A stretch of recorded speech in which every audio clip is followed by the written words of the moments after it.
Cœur de la polémique qui vous oppose à Mediapart et à son patron Edoui Plenel, également Fabrice Arfi qui travaille sur le dossier Cahuzac. Qu'est-ce que vous leur reprochez? Bon, écoutez, une évidence. Quand on dit « Monsieur X a un compte en Suisse », on apporte la preuve irréfutable qu'il a un compte en Suisse. C'est un fait. Avoir un compte en Suisse, c'est pas quelque chose qui se discute. Si on l'affirme publiquement, on a un élément de preuve qui ne laisse la place à aucune polémique. Mediapart n'a rien. Mediapart apporte un enregistrement. Quand on l'écoute, on ne sait pas si c'est Donald ou Cahuzac qui parle. Donc Mediapart ne dit rien. Et le pire du journalisme, moi je n'ai rien contre Mediapart, rien du tout. Hein. C'est-à-dire vous les avez défendus dans d'autres dossiers? Parce qu'il n'y a pas tant de rédactions qui font des enquêtes en France. C'est pas la question, c'est pas le problème ça. Le problème c'est que si vous dites quelque chose en tant que journaliste, vous le prouvez. Aujourd'hui Mediapart en est à dire mais que la justice nous départage. Il n'y a pas dans le journalisme de combat entre l'accusé et l'accusateur. Si le journaliste dit quelque chose, eh bien il est certain de ce qu'il avance. Visiblement, Mediapart n'est pas certain de ce qu'il avance. Mediapart fait le pari que Cahuzac a un compte en Suisse. Moi, j'aime le journalisme. Ça fait 25 ans que je fais ça, j'aime ça. Je pense que ça n'est pas du journalisme. C'est pas le loto, le journalisme. Et ça donne une bagarre sur Internet, non, essentiellement. Excusez-moi, ça ne donne pas une bagarre. Moi, j'essaie juste de rappeler ce principe. Oui, non mais juste pour les téléspectateurs qui ne... Mais on va en parler. Juste pour les téléspectateurs qui ne sont pas forcément sur les réseaux sociaux et Twitter, on va rappeler ce qui se passe sur Twitter et c'est Alice Antôme qui s'en charge. Votre ennemi préféré s'appelle Fabrice Arfi sur Twitter. Ennemi préféré, ça a aussi une connotation de mélange d'amour, détestation. Pas du tout d'amour non plus. En tout cas, ça vous fait parler. Fabrice Arfi, donc journaliste à Mediapart. On va citer juste deux exemples. Donc 4 février, vous dites 2 mois pile après l'enquête de Mediapart, nous ne savons toujours pas si Cahuzac a eu ou pas un compte en Suisse. Ah, la belle enquête, vous ironisez. Et puis là, Fabrice Arfi vous répond tout de suite en disant voilà, démonstration éclatante. Pour mémoire, le Watergate a mis 2 ans avant d'aboutir, avec un smiley tout de même pour essayer de ne pas rentrer complètement dans... Et dernier exemple, c'était ce vendredi matin. Vendredi matin, au moment où Jean-Jacques Bourdin sur RMC demande à Jérôme Cahuzac, prouvez-nous que vous êtes innocent. Là aussi, ça vous fait sortir de vos gonds.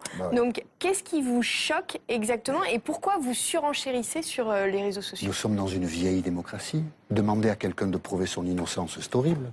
Mais tout simplement ça. On renverse la charge de la preuve. Vous savez quoi? Ça me choque qu'il n'y ait pas plus de journalistes qui s'indignent de cela. Je pourrais vous faire une revue de presse de grands journaux où on demande à Jérôme Cahuzac de prouver qu'il n'a pas un compte en Suisse.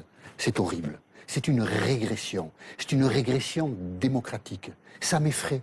La justice, c'est les juges qui la rendent. Et ils la rendent selon des règles et des procédures qui sont strictes. Le journaliste devient le justicier. Est-ce que je peux prendre 30 secondes de votre temps? Allez-y. De la même manière, je suis totalement indigné, mais en colère, qu'on puisse accepter que le journalisme place des micros sur quelqu'un, aille au contact d'une autre personne, par exemple, tiens, la sœur de Mohamed Merah, et lui dise « Qu'est-ce que vous pensez de votre frère ?» Ça, c'était sur M6.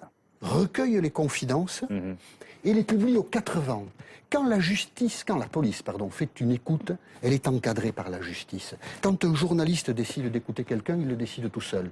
Et le produit de son écoute, il ne le verse pas dans un dossier d'instruction, il le diffuse aux 4 vents. Et ici, vous avez reçu le responsable d'M6, Nicolas de Taverneau. Et je ne vous ai pas entendu, hélas, dire que cela, ce n'était pas une pratique journalistique. Si, on lui a posé cette question. Moi, c'est pour ça que je me bats. Vous avez mal vu l'émission. En même temps, Fabrice Arfi, il vous reproche à l'inverse. Je vous interromps, je voudrais, pour revenir sur Mediapart... Laissé dire ça. Non, mais il n'y a aucun problème. Plaisir de pouvoir le dire. Mais on va aussi entendre Fabrice Arfi. Et là, vous allez être... un peu seul. Oui, mais vous allez... nous, on est un peu là pour ça. Il faudrait que vous regardiez Medial Magazine un petit peu plus souvent. En tout cas, dans cette histoire, il faut quand même aussi entendre Fabrice Arfi, parce qu'on est en train de lui taper dessus, celui qui travaille sur ce dossier Cahuzac, on l'a bien compris, on l'écoute. Je peux le dire, Monsieur Apathy incarne à peu près tout ce que je ne voudrais jamais devenir professionnellement. Je m'explique. C'est-à-dire être quelqu'un qui a un avis sur tout, tout le temps, partout.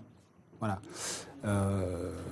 C'est ce que fait Jean-Michel Apathy dans cette affaire comme dans d'autres.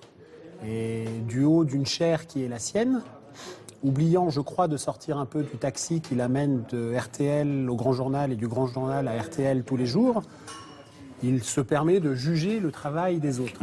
Il vous reproche d'être toutologue, en fait. Toutologue et puis surtout de ne pas être un journaliste de terrain. Écoutez, s'il dit que je ne sors pas de mon taxi, je suis venu avec mon taxi jusqu'à vous, voilà.